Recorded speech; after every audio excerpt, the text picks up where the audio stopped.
थपड़ी में कंजूसी नहीं करके चाहिए।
हमारा लोग हस्बैंड हाल चलो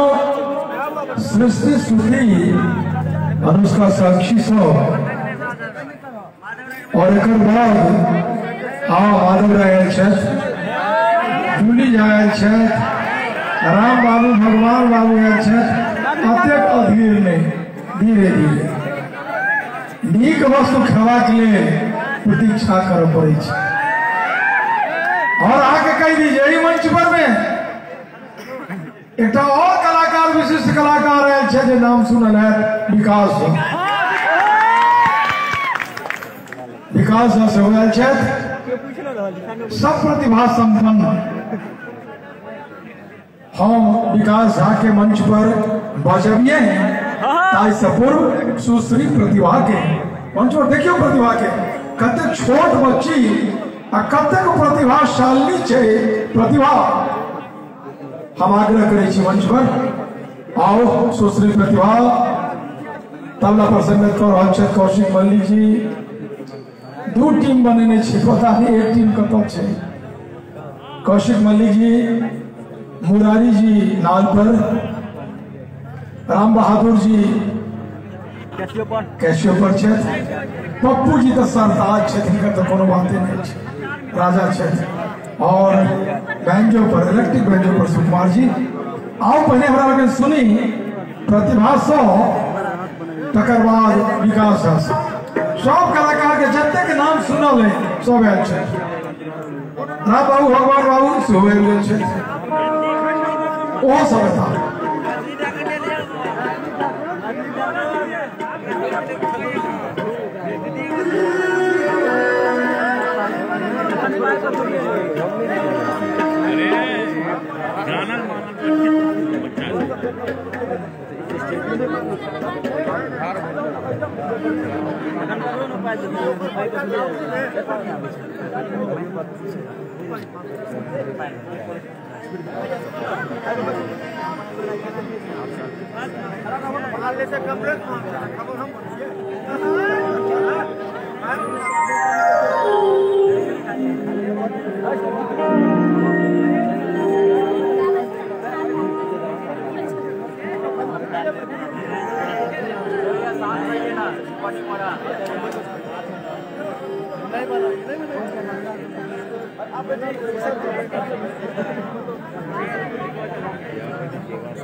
डायरेक्ट अहाँ सब गोटाके प्रणाम करै छी।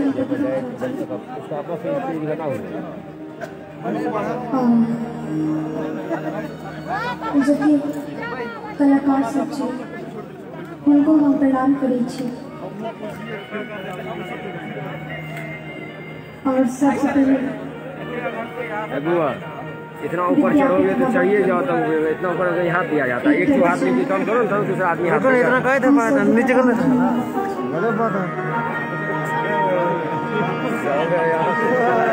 कैमरा मैंने बंद करते हैं।